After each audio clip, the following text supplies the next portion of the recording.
Been hearing a lot of things about voting here in Pennsylvania and how safe it is. I figured I'd ask one of them so-called experts. It's me. Hi. I'm the expert, it's me. No, my name is Sean. I am an actual judge of elections in the Commonwealth of Pennsylvania. You can look it up. It's a real thing.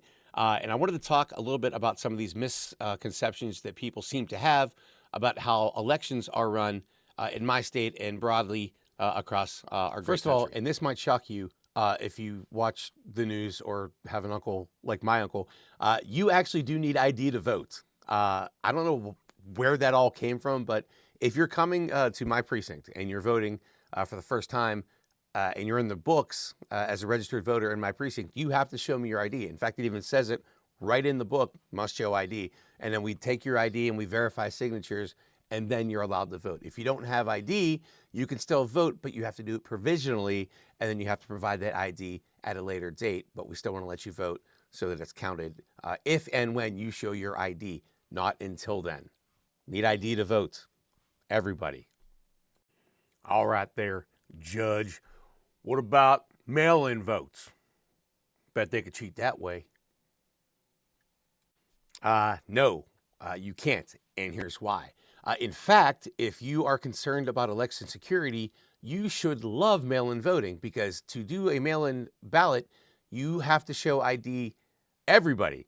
Like, you go all the way to the election office, you have to fill out a bunch of forms, you have to provide your ID there, you have to attest that you are who you are, and then and only then are you even eligible to get a mail-in ballot. If you decide to change your mind and vote in person, absolutely fine. Come see me, come see your local judge of elections, surrender that mail-in ballot in person, and you can vote on the machines like everybody else. If you don't have your mail-in ballot with you and you still want to vote in person, we can still take your provisional ballot. You still have a chance to vote that way, but you have to turn in your entire mail-in ballot in order to be eligible to vote in person. If in my little book it says you got a mail-in ballot. So you only get one chance, one shot.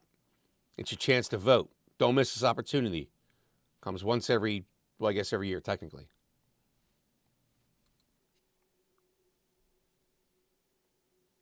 What about illegals?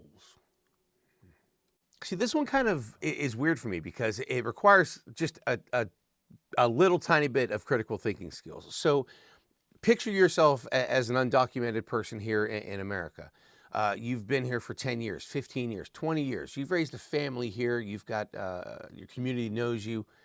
You're living a good life here in the greatest country in the world. What people are thinking is that you're willing to risk all of that just to vote illegally in an election where you don't have the proper identification or right to vote anyway, but you're willing to risk going to jail or being sent out of here and ripping all that away from your family. So no, that's not something that happens. That's not really a thing. And I'm sorry that you think that's a thing. That is not a thing. And if it is a thing, again, there are people, there are workers there. There's judges of elections. Like, so if we see somebody that we don't know, that's not on our books, that doesn't have the proper ID, we don't let them vote. Or they can vote provisionally. Again, we'll take your provisional ballot, but that provisional ballot is going to go to get counted, and they're going to look for the same things that the judge of elections looks for and says, well, no, you are not allowed to vote here. Yeah, well, what if we don't trust you? It's not like we can just sit there and watch this whole thing ourselves.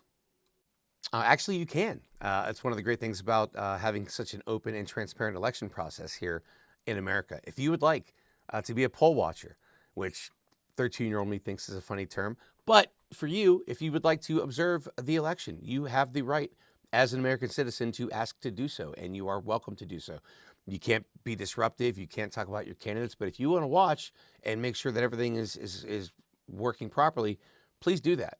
Also, please volunteer to work the actual polls. Please be supportive of the democratic process as a whole. The country is better when more people vote. Go vote.